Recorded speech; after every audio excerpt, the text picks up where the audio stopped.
Domingo último después de Pentecostés. Lectura de la epístola del apóstol San Pablo a los Colosenses. Hermanos, no cesamos de orar por vosotros y pedir a Dios que os llene del conocimiento de su voluntad, con toda sabiduría e inteligencia espiritual, para que llevéis una vida digna de Dios, agradándole en todo, fructificando en toda buena obra y creciendo en el conocimiento de Dios,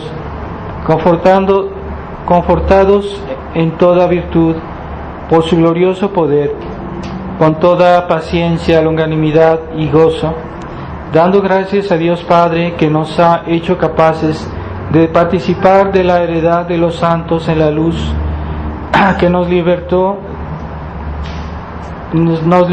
del poder de las tinieblas y nos trasladó al reino de su amado Hijo, en el cual por su sangre poseemos la redención y el perdón de los pecados.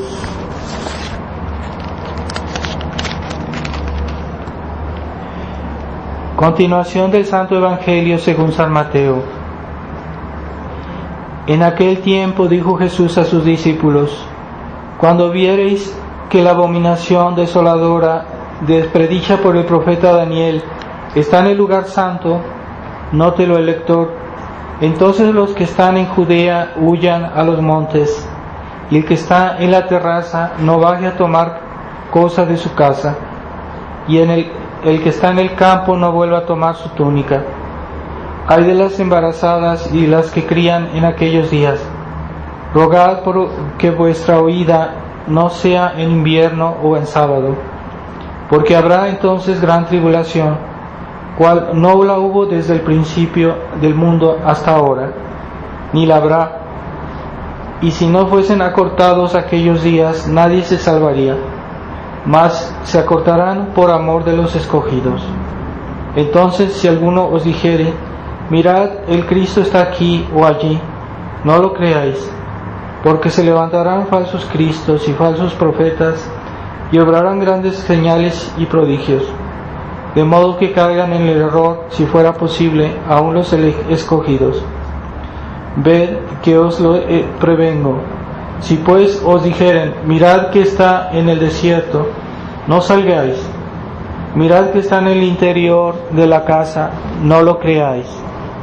Porque como el relámpago sale del oriente y resplandece hasta el occidente, así será la venida del Hijo del Hombre.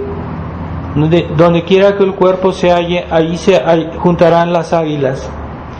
Pasada la tribulación de aquellos días, luego el sol se oscurecerá, la luna se apagará, caerán del cielo las estrellas y las columnas del cielo se estremecerán.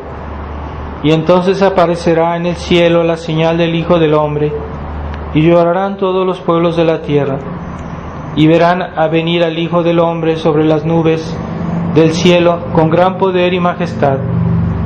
Enviará a sus ángeles, que a voz de sonora trompeta reunirán a sus escogidos de los cuatro vientos, desde un extremo del cielo hasta el otro.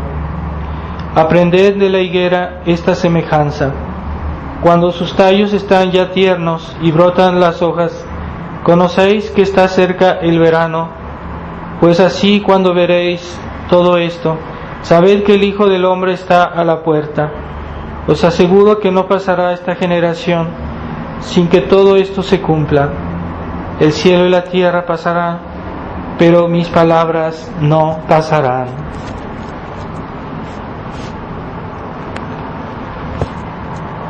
Quisiera decirle, el domingo próximo tenemos la Santa Misa aquí, y después para Navidad, de una vez lo anuncio porque para Navidad y Año Nuevo no será la misa el domingo, porque la Navidad cae un lunes, y el primer día del mes de enero es un lunes también, así que voy a decir la misa un lunes para Navidad y también para Año Nuevo. Entonces no habrá misa el domingo, sino el día 25 y el día 1. aquí Dios mediante. En el nombre del Padre, del Hijo y del Espíritu Santo. Amén.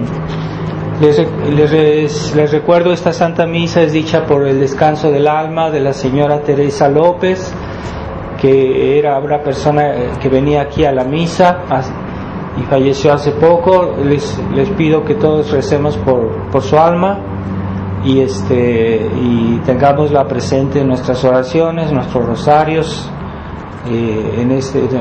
siempre. Hemos oído este Evangelio del fin del mundo, y eso es también, ¿verdad?, que nos viene a la mente el recuerdo de que todo termina, en esta vida todo termina, y así como hemos perdido una persona, esta señora Teresa hace poco aquí, pues para todos nosotros también llegará el momento. Incluso para el mundo llegará un momento que el mundo se termine.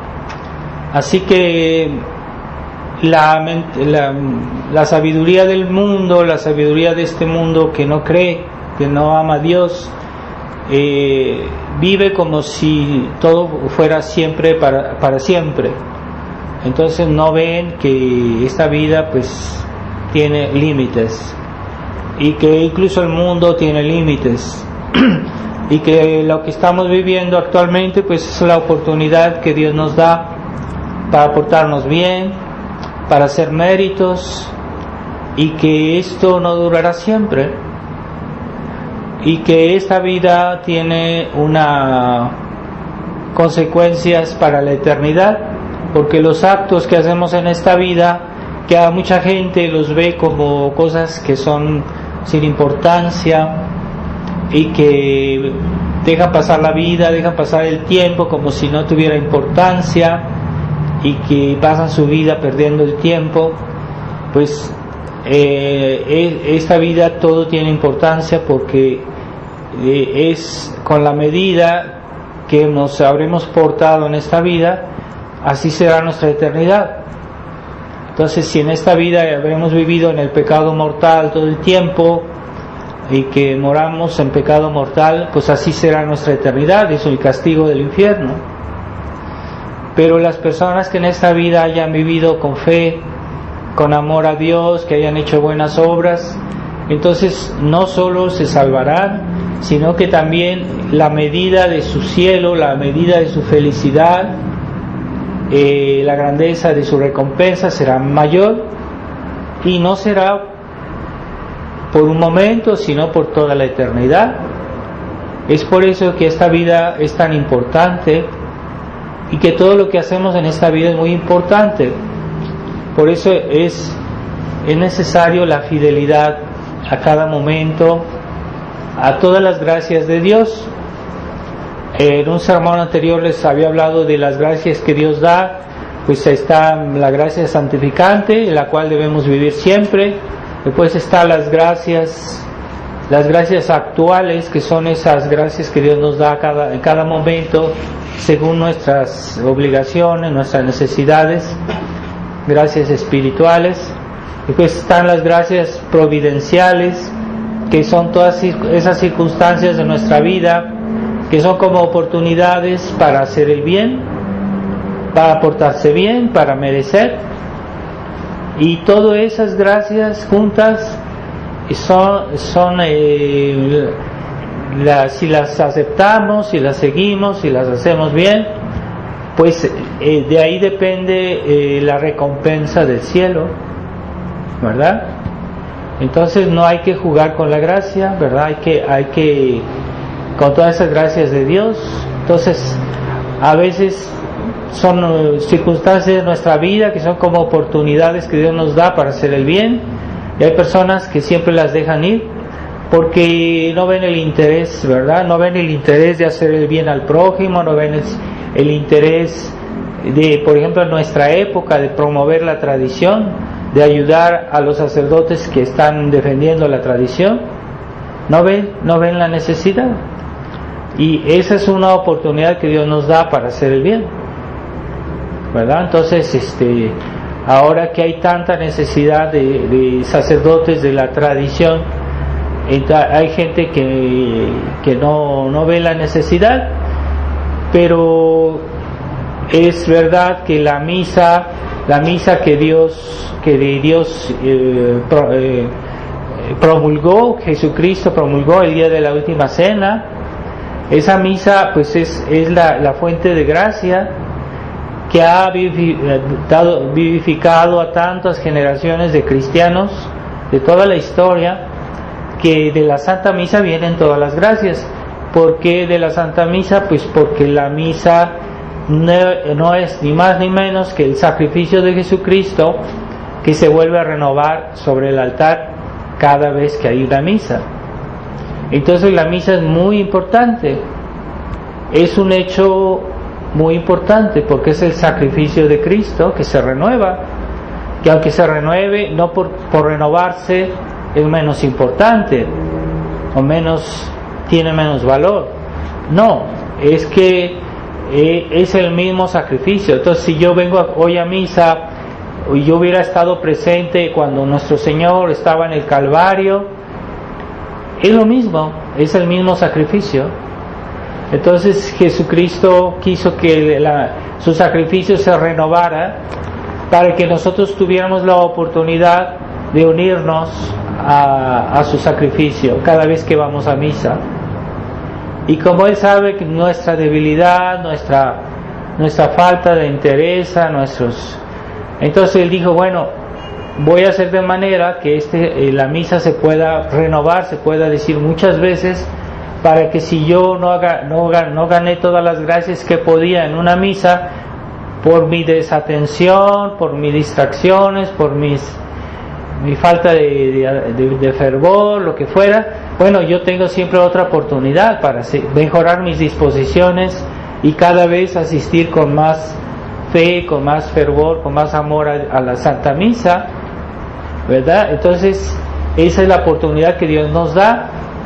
Entonces Dios nos da la oportunidad de ir a la misa de una manera renovada, para que cada vez tengamos más fruto, para que cada vez sea mejor nuestra asistencia. Pero tal es la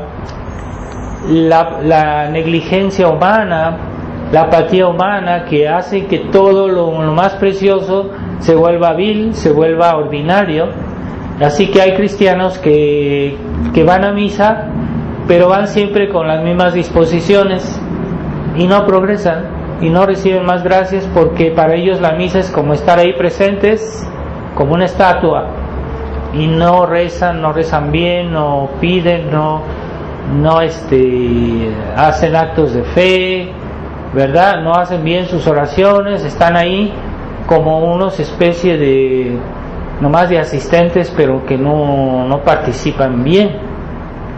Entonces, aunque Jesucristo haya hecho de manera que pudiéramos asistir muchas veces a la misa, que muchas veces a su sacrificio, pues hay quienes de todos modos desperdician esa oportunidad.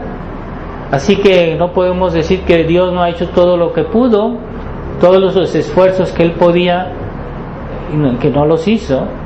Lo que pasa es que la negligencia humana siempre encuentra manera de desperdiciar las gracias de Dios. Entonces no seamos así nosotros, por lo menos, ¿verdad? Y sobre todo en una época en la cual la verdadera misa es tan rara, porque hay muy pocos sacerdotes que dicen la verdadera misa, porque la nueva misa fue hecha con el molde protestante, y es una misa que en el fondo que ofende a Dios. Hay gente que no sabe que esta misa está mal porque no les han explicado, ¿verdad? Pero nosotros sí sabemos que la misa nueva fue hecha con la colaboración de protestantes, y que los protestantes quitaron cosas de la misa y que añadieron cosas que son típicamente protestantes, por ejemplo, el altar en forma de mesa, el altar sin cruz, el altar sin reliquias, y se suprimieron muchísimas genuflexiones. Todo eso disminuye la fe en la presencia real en la fe en el dogma del sacrificio de Jesucristo que se renueva en la misa. Entonces esa misa entonces está disminuyendo la fe y está haciendo adquirir al pueblo cristiano un espíritu protestante, que ya los católicos hoy, cuando uno habla con ellos, hablan como protestantes, y entonces ya tienen un espíritu protestante. Tal vez no se dan bien cuenta, tal vez no lo hace por maldad, pero es lo que hizo Lutero en Alemania. Él hizo exactamente lo mismo. Es curioso ver eso, como el Concilio Vaticano II hizo lo mismo que Lutero, exactamente como Lutero quiso quitarle la fe al pueblo alemán. Él comenzó por hacer la misa con una forma de mesa, comenzar a dar la comunión de pie, después en la mano, y finalmente por la que ya no había sacerdotes se comenzaron a poner fieles para que dirigieran las ceremonias, y ya eran lo que vino a ser los pastores protestantes. Y así es como Alemania pasó a ser, de ser católica a ser protestante. Pues el mismo proceso lo inició el Vaticano II, exactamente lo mismo. Entonces la gente está aletargada y no ve el peligro, no ve a qué punto se está haciendo daño a las almas. Entonces debemos reaccionar y conservar esta misa, promover esta misa. Pero nuestro Señor dice en el Evangelio de hoy que al fin del mundo que será tal la crisis que habrá, que si se prolongaría mucho nadie se salvaría. Imaginen a qué punto estarán las cosas, que todo el mundo estará tan mal, la gente, que prácticamente todos vivirán en el pecado grave, porque si estos tiempos se prolongan, nuestro Señor dice, si se prolongaron mucho, ni los elegidos, ni los pocos que quedan, que aman a Dios, que creen en Dios, ni ellos se salvarían, que todos se condenarían. Es lo que está diciendo nuestro Señor, ¿no? Lo acabamos de oír. Y a tal punto será la magnitud de la crisis en ese momento. Entonces hoy estamos acercándonos a ese momento. ¿Cuántas personas de hoy que vemos en la calle viven en estado de gracia y cuántas no? Es el misterio de Dios, pero no sabemos, no podemos juzgar las conciencias, pero sí sabemos que mucha gente se está perdiendo, muchísima, porque como dijo Nuestra Señora en Fátima, que sí, que había multitud de personas que se perdían. Entonces esto tiende a agravarse, porque el mundo es como una caída, ¿no? Cuando no se pone obstáculo, algo que va cayendo, pues sigue cayendo. Entonces la Virgen de Fátima nos dijo que dijéramos el rosario, que hiciéramos reparación, que hiciéramos los 5 sábados de reparación, que aunque no tengamos la comunión o la confesión, lo podemos hacer una confesión y una comunión espiritual, así que aquellas personas que no tienen misa en su ciudad pueden por lo menos hacer los sábados, los 5 sábados, y renovarlos por el bien de otras almas. Y entonces esos son los remedios que la Virgen nos dijo para parar esta crisis, para parar este desastre que estamos viendo, pero no ha sido escuchada, porque ni por los fieles, ni por el clero, porque casi nadie ha difundido esta devoción y casi nadie la ha practicado. Entonces la Virgen nos dijo que ese era el remedio, pero es la incredulidad, la apatía, la negligencia de la gente, de los católicos. Si uno se pone a preguntarles, ¿tú has hecho tus primeros sábados? Es que no he tenido tiempo, es que esto, es que aquello, ¿verdad?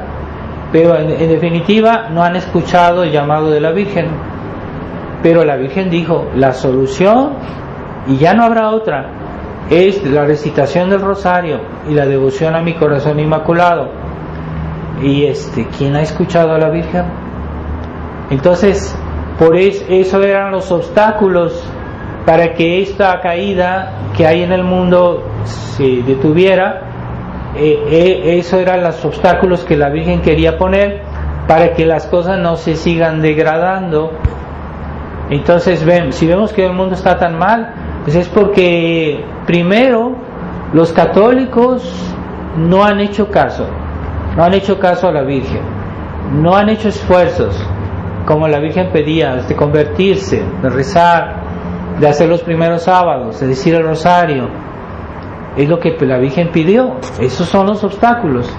También había otra condición que la Virgen dejó, que era que el Papa le consagrara a Rusia el corazón inmaculado de María, pero no, los papas modernistas no han querido consagrar Rusia el corazón inmaculado de María, y la Virgen prometió que si se hacía esa consagración, Rusia se convertiría y habría paz.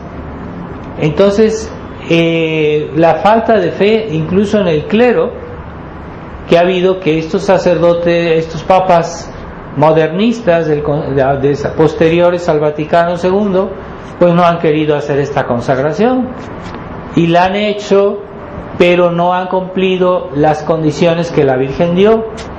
Y la Lucía de Fátima explicaba muy bien las condiciones, que debía ser tal cual la Virgen lo pidió, que si no se hacía como la Virgen lo pidió, no cumplían las condiciones y no sería escuchada. Entonces, esa consagración debería ser de Rusia en primer lugar, porque hubo una consagración hecha de todo el género humano, pero no, la Virgen pidió de Rusia especialmente.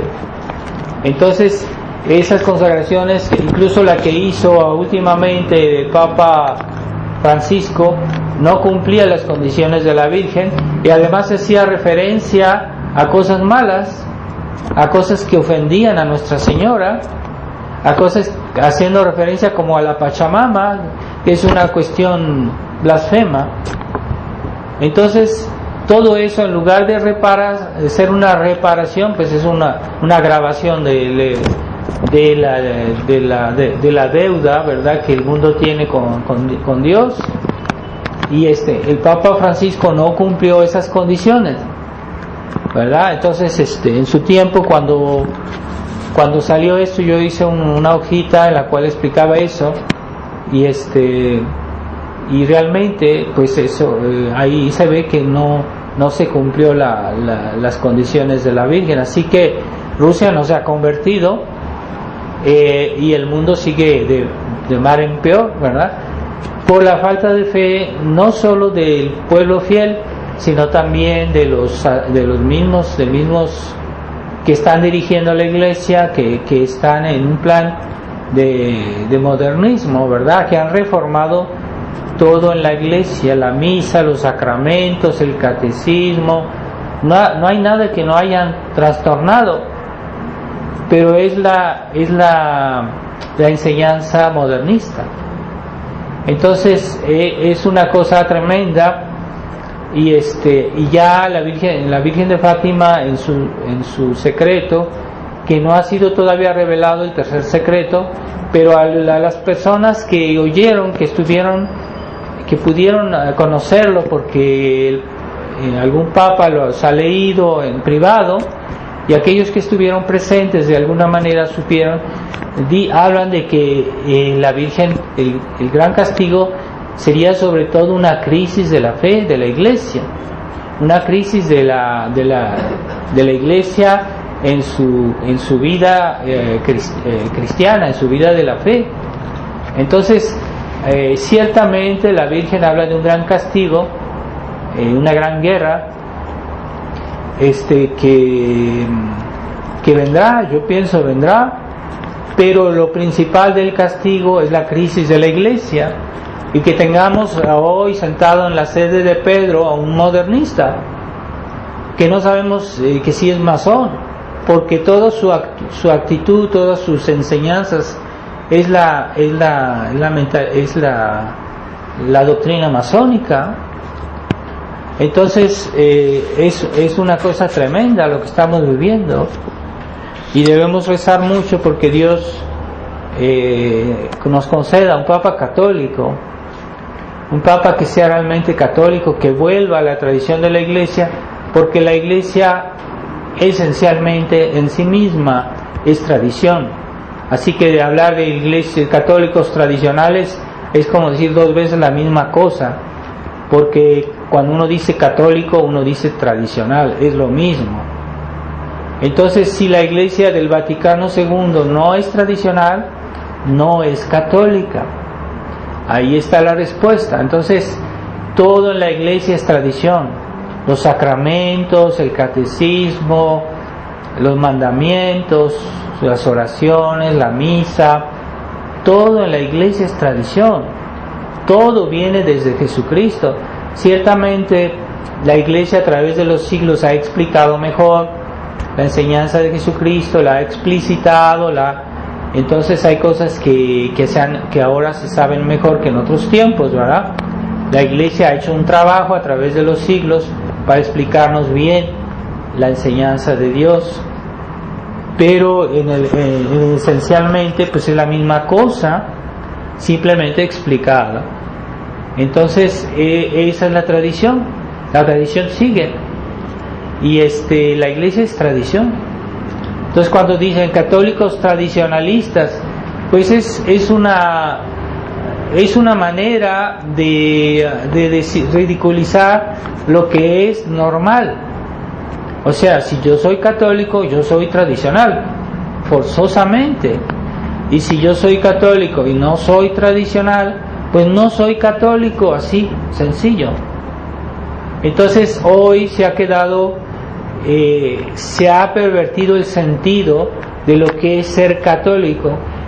Para muchos decir, es que tú estás con el Papa, entonces eres católico. Es que tú vas a las iglesias católicas, si tú eres católico. No, para ser católico hay que tener la fe, es lo esencial. Para ser católico hay que tener la fe de la Iglesia, claro, la Iglesia católica, la fe que siempre tuvo, la misma fe, la fe que no cambia, la fe que enseñaron todos los padres de la Iglesia, todos los santos, todos los concilios, todos los papas, hasta excepción hecha de los últimos papas que vienen desde este concilio, pero antes todos pensaban lo mismo y todos creían lo mismo. Esa fe es la fe de la Iglesia.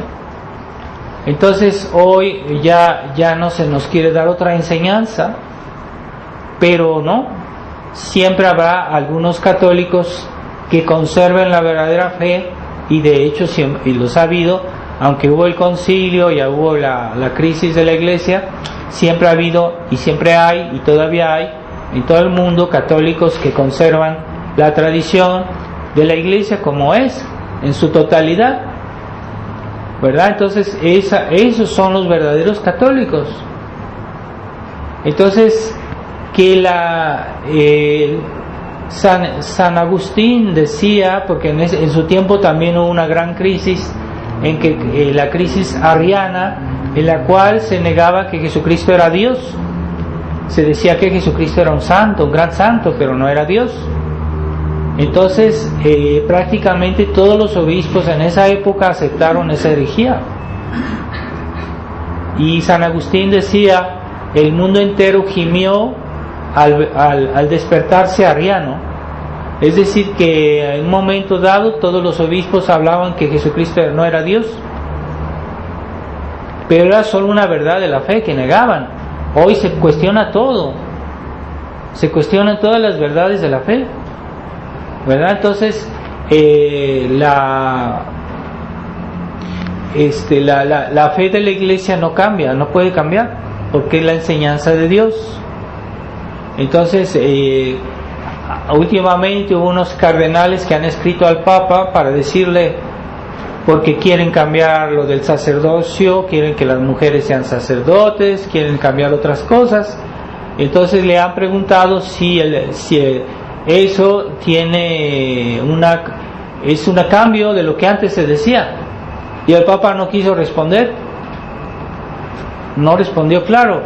O sea, ahí hay un problema. Entonces, si la fe cambia, entonces Dios se equivocó. Si la fe cambia, entonces no es la verdad. La verdad no es la fe de la Iglesia no es la verdad, porque cambia, entonces no es la verdad. Pero si es la verdad, no cambia. Entonces, si se están cambiando, ese concepto evolucionista de la fe es modernismo. Entonces, los modernistas han ocupado la Iglesia, están ocupando la Iglesia y la están destruyendo. Y hoy siempre andan diciendo la Iglesia conciliar, y la Iglesia conciliar por aquí, la Iglesia conciliar por allá. Es que la Iglesia conciliar comenzó a existir con el Vaticano II. Antes no existía la Iglesia conciliar. Quiere decir que es una cosa nueva, y que no es la Iglesia católica. La Iglesia conciliar es una falsificación de la Iglesia católica, y nosotros debemos volver a la Iglesia católica con sus dogmas, con sus verdades, con sus sacramentos, con sus mandamientos, porque ahorita ya se le está poniendo a todo un paréntesis. Entonces ya el Papa está permitiendo que los homosexuales por aquí, los homosexuales por allá, pero no, siempre ha estado prohibido por la fe católica ese pecado. Entonces él ya quiere desdecir a la palabra de Dios, ya va a corregir la Biblia, le va a quitar pedacitos por aquí y por allá. Entonces, si Dios dijo eso, es que se equivocó. Y si se equivocó, pues no es Dios. Y si la Iglesia católica se equivoca, pues no es la Iglesia de Cristo. Es cualquier cosa, es una secta, pero no es la Iglesia de Cristo. Entonces, la Iglesia de Cristo se distingue porque es la depositaria de la verdad, de la revelación que Dios enseñó. Y la Iglesia, la función que tiene no es de cambiar lo que Jesucristo dijo. La función de los sacerdotes, de los ministros de Dios, no es de cambiar lo que Jesucristo dijo, sino de conservarlo y transmitirlo tal cual. Esa es la misión de los sacerdotes.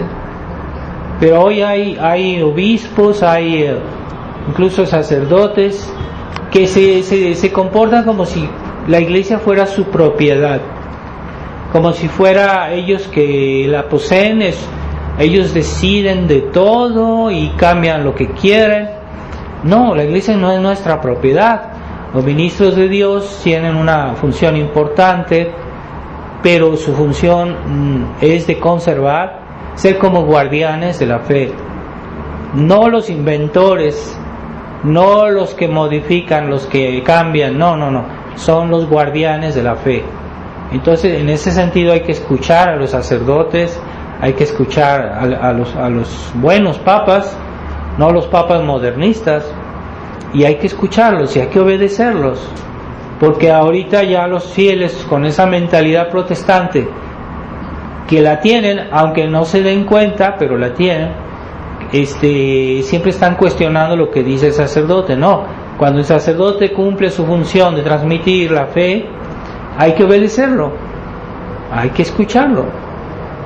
Entonces, si una persona siempre está criticando, cuestionando lo que dice el sacerdote, pues también está mal, a condición que él transmita, que cumpla su función como Dios quiere, de transmitir el legado de la Iglesia.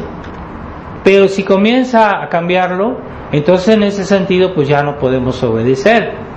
Nosotros no podemos obedecer al Papa que nos dice que ahorita pues si se mueren los homosexuales pues hay que hacerles una misa. No, es lo que pasó hace unos días aquí en México. Se murieron estos dos homosexuales, se suicidaron, una cosa horrenda, y les hicieron su misa en una iglesia con la bandera de los homosexuales sobre sus cuerpos. ¡Qué escándalo! En otros tiempos se negaba los funerales a los pecadores públicos, se les negaba, no se puede hacer los funerales a un pecador público, pero hoy todo está permitido. Entonces cualquier cosa hacen hoy los sacerdotes modernos, y entonces antes estaba prohibido, a los suicidas estaba prohibido, a los homosexuales públicos sí, también no se puede decir la misa por ellos, están excluidos de las oraciones de la iglesia porque son pecadores públicos. Entonces eso cuenta, y esa fue la actitud de la iglesia antes. Entonces ahora vemos que el Papa recibe a las peores personas, las menos recomendables, las recibe en el Vaticano, se toma fotos con ellos, sonriendo como si fueran unos héroes, como si fueran unos campeones, lo recibe con todos los honores, mientras que aquellas personas que tratan de conservar la fe, pues en el Vaticano no son bien vistos, que yo sepa, no son recibidos ni siquiera públicamente, nadie. Entonces todo al revés. Entonces es lo que Jesucristo profetizó, que al fin del mundo, si esto Dios no hace algo, ni los elegidos se salvarían. Así que quiere decir que estamos expuestos a una situación, una presión social, a una situación en el mundo que nos puede hacer flaquear, que nos puede hacer, también la Escritura se dice, porque la abundancia de la iniquidad hará que los que se enfríe la caridad de los que tienen la fe. Entonces nosotros queremos conservar la fe, queremos conservar la caridad, pero cuidado, este ambiente que hay en el mundo hoy nos puede hacer que nos enfriemos en la caridad, que nos enfriemos en el fervor, que nos enfriemos en la fe, aún no la perdamos, pero nos enfriamos. Y cuando uno se enfría, pues entonces comienza un proceso en el cual uno puede hasta perder la fe también, ¿verdad? Yo no creo que Dios permita eso, ¿verdad? Pero estamos expuestos a una presión social en la cual ahorita la gente no cree, ahorita la gente, aunque diga que es católica, se comporta como atea, no reza, no hace buenas obras, viven en el pecado mortal constante. Es el fenómeno típico del católico liberal, que es un católico que no quiere luchar y que le gusta el diálogo y que le gusta no tener problemas con los demás, que no crear divisiones. Es una persona que quiere estar bien con todos, que no le gusta que critiquen a los demás. Ciertamente está mal criticar a los demás, pero hay en cosas en que debemos, sobre todo cuando nuestra fe está cuestionada, y es falsa caridad de decir, es que yo no quiero criticar a esto porque yo no quiero faltar a la caridad, y entonces los voy a dejar correr a estas personas que están destruyendo la fe, y no voy a poner en guardia a los buenos católicos para que se protejan. Entonces eso no es faltar a la caridad, es una obligación. Y si leemos, por ejemplo, los escritos de San Alfonso de Ligorio, él criticaba a los herejes, él los denunciaba y no faltaba la caridad. Entonces ese concepto de falsa caridad que hay en los católicos liberales hoy es muy común, y a veces hasta en los mismos tradicionalistas uno ve que son así un poquito. Entonces no quieren afrontar el mal porque tienen miedo de faltar a la caridad. Es un concepto sentimental de la fe. No, es que a veces se puede faltar a la caridad, si es verdad, pero no siempre. Entonces se hace una regla absoluta, de que nunca hay que hablar mal, de que nunca hay que criticar. No es absoluto, hay cosas en que sí hay que criticar, ¿verdad? Es como decir un papá que le dice a sus hijos, mira, ese amiguito que tienes tiene malas costumbres, no te juntes con él, porque te va a contaminar, te va a hacer como él, vas a agarrar malas costumbres, vas a agarrar vicios. Pues no está faltando la caridad su papá de decirle eso a su hijo, es para protegerlo. Entonces, cuando nosotros combatimos al demonio, estamos faltando la caridad. Cuando exorcizamos al demonio, estamos faltando la caridad. Pues ¿hasta dónde va esa locura, verdad, de una falsa caridad? Entonces, no, la vida cristiana es una lucha, pero el católico liberal no lo entiende.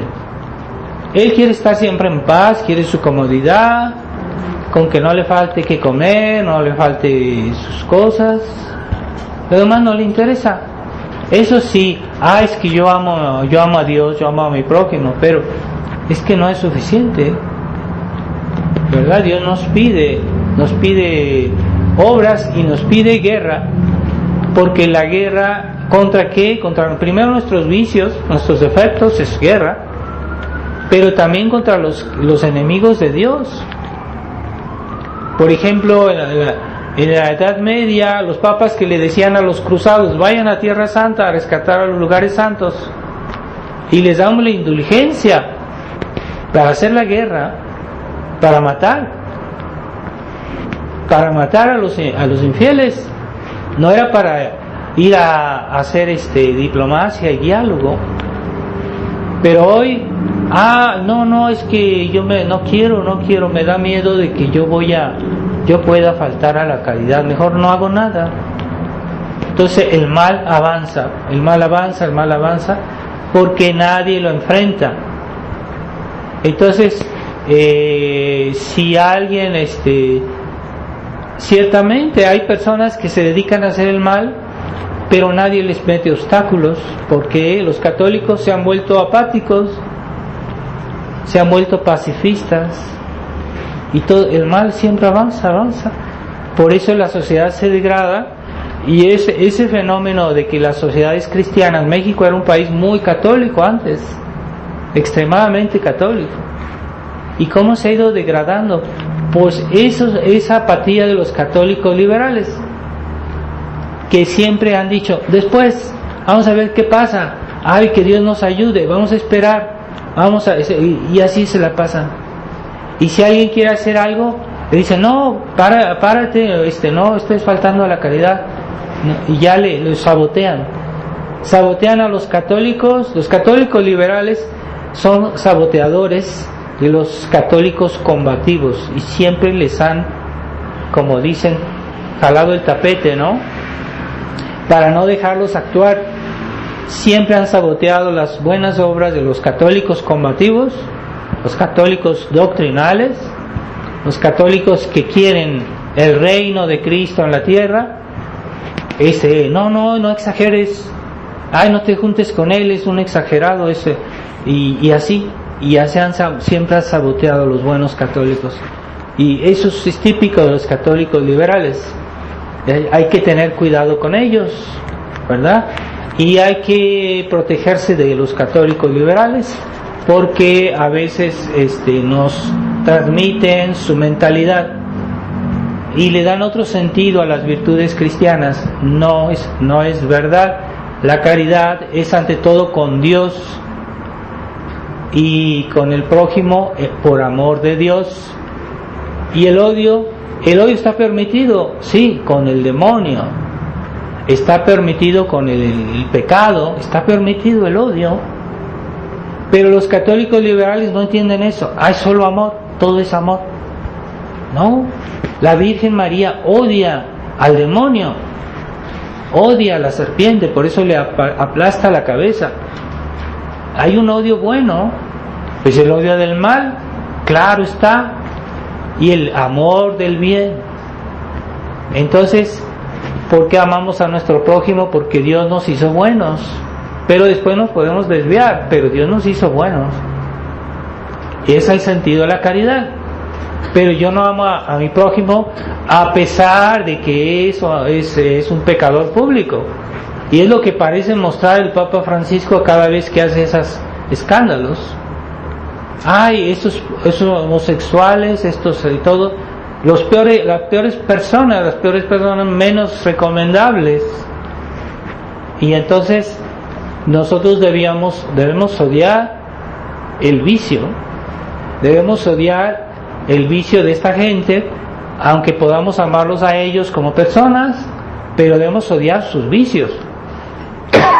Es que los católicos liberales nunca hablan de odio porque son siempre caridad. Es una falsa caridad. Dios odia el mal. ¿Por qué Dios hizo el infierno? Dios creó el infierno. Y el infierno es eterno. El infierno es tremendo, es horrible. ¿Por qué Dios creó el infierno? Porque Él odia el pecado. Es que Dios es bueno. No, Dios odia el pecado, cuidado. Es justicia. Y la justicia es bondad. La justicia es el amor del bien que quiere reparar el mal que se le ha hecho al bien. Cuando nosotros vemos que alguien abusa de una persona, nos indignamos.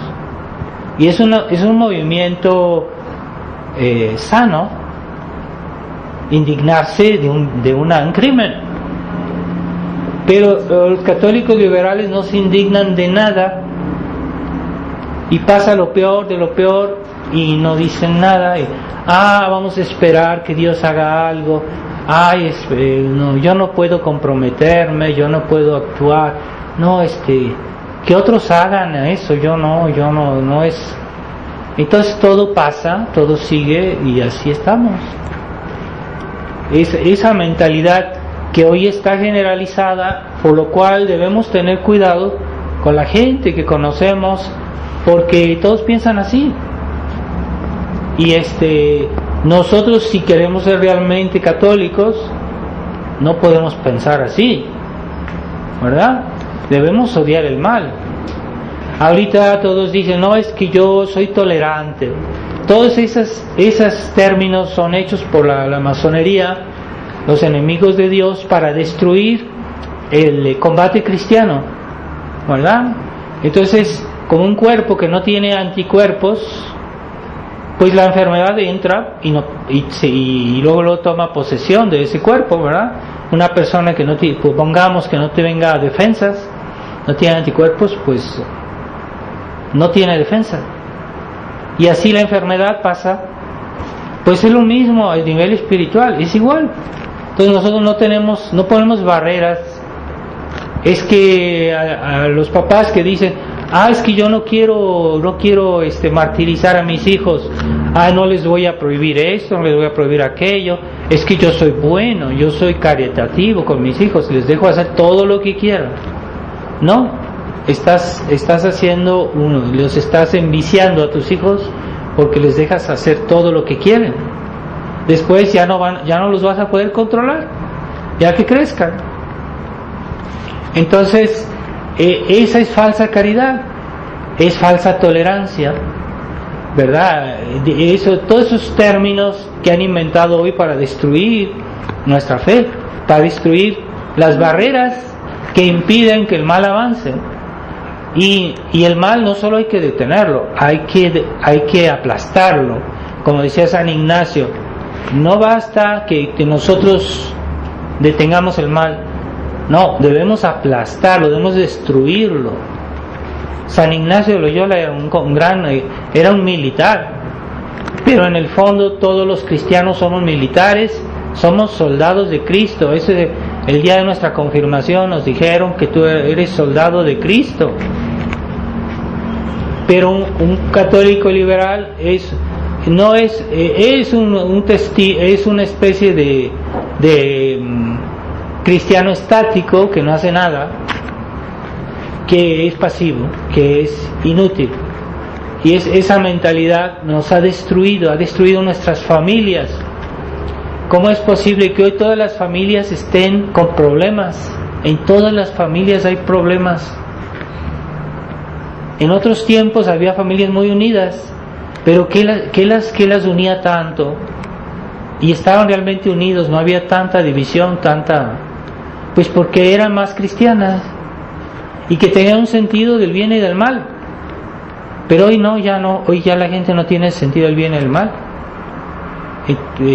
Los católicos tienen un sentido del bien muy general, así como hay que ser buenos, ¿verdad? No se diferencia mucho de la bondad masónica, la bondad naturalista, no se diferencia mucho, pero no es la bondad primero de Dios, la bondad de la gracia, la bondad de la fe, de las virtudes cristianas. Esa es la verdadera bondad.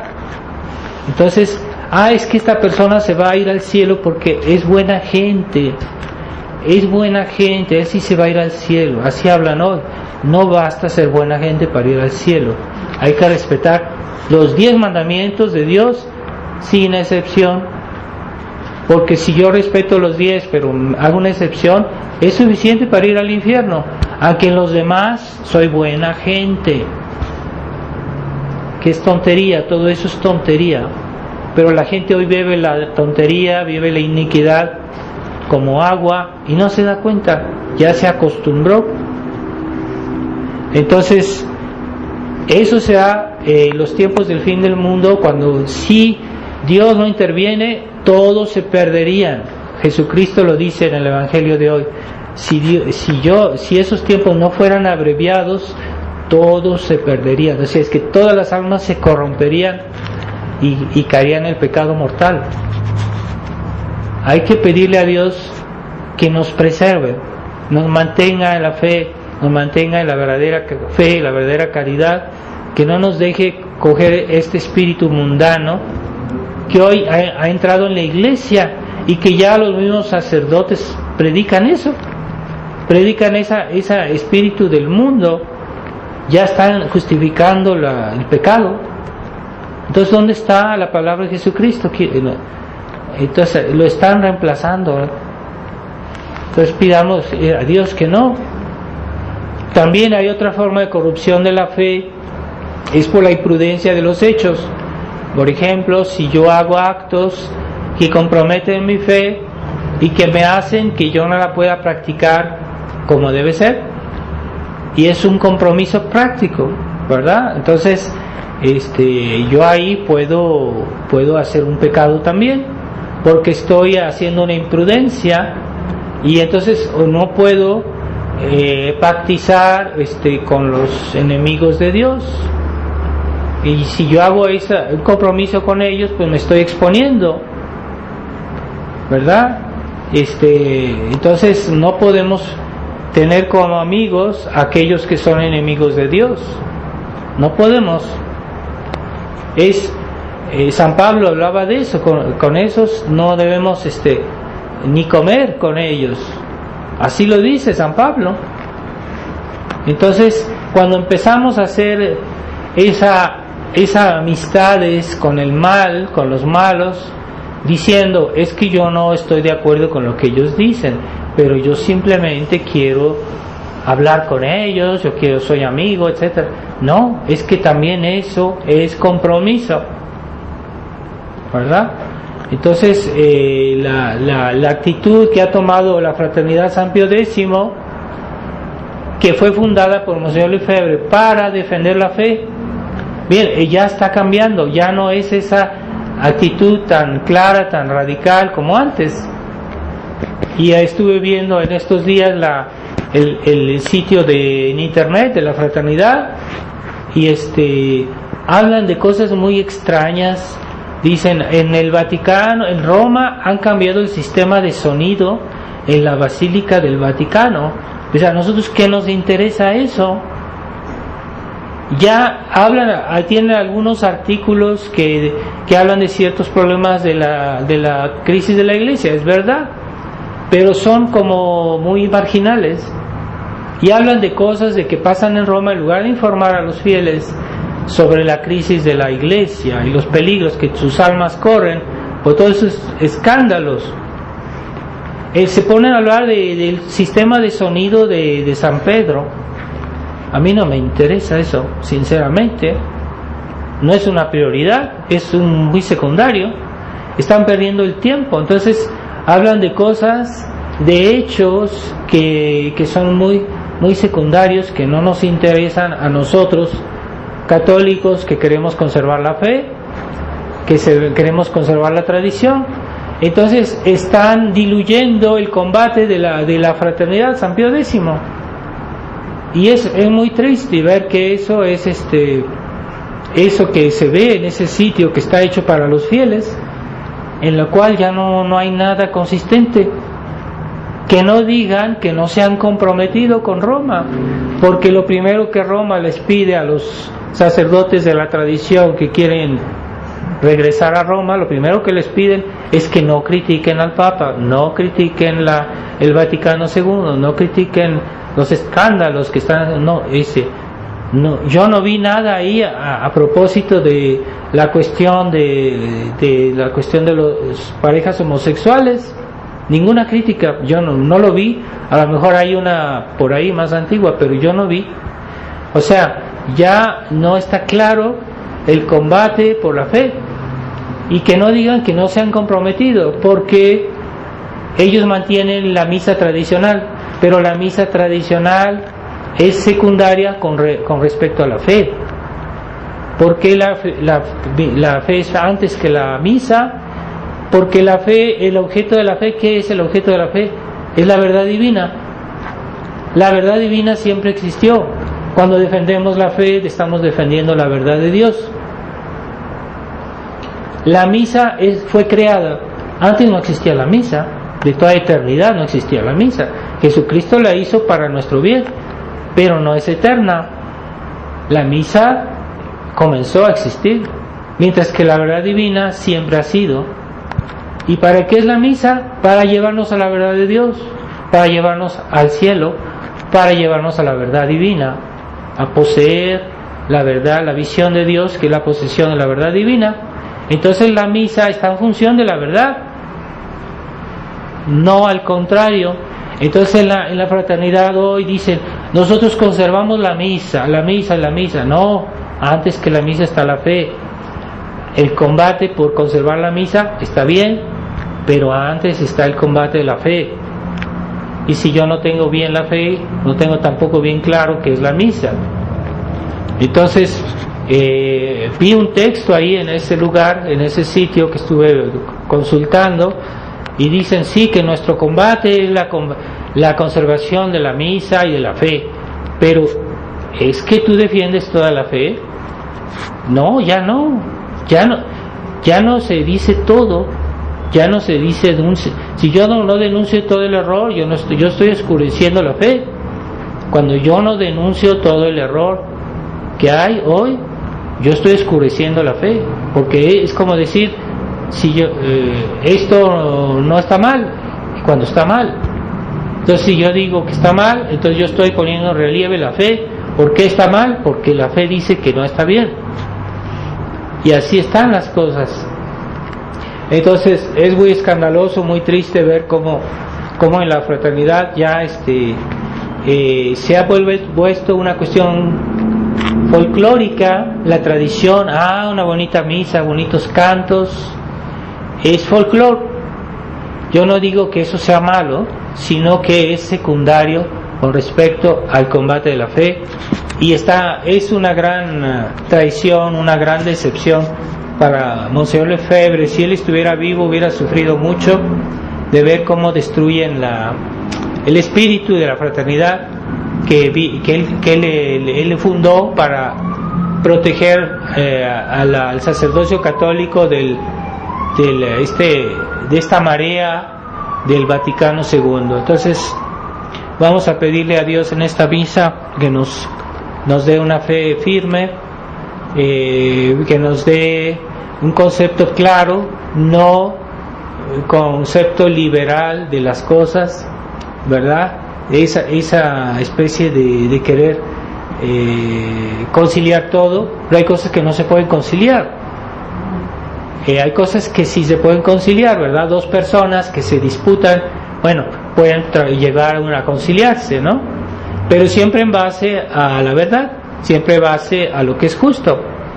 Y ahí es donde se encuentra la verdadera conciliación entre las personas. Pero si sacrificamos la verdad para que la gente esté conciliada, pues no, eso es absurdo, es absurdo. Entonces vamos a pedirle a la Virgen María que nos dé el sentido de la fe y tratemos de escuchar sus peticiones, de hacer lo que ella nos pidió. En la hojita que les distribuimos del rosario y está explicado cómo decir el rosario, pero también si quieren ayuda les podemos explicar cómo hacer los primeros sábados, y eso todos debemos hacerlo. Ya era hora, por lo menos nosotros hagámoslo y obtendremos grandes gracias para nosotros, para nuestras familias y para el mundo también. Ave María Purísima, en el nombre del Padre, del Hijo y del Espíritu Santo.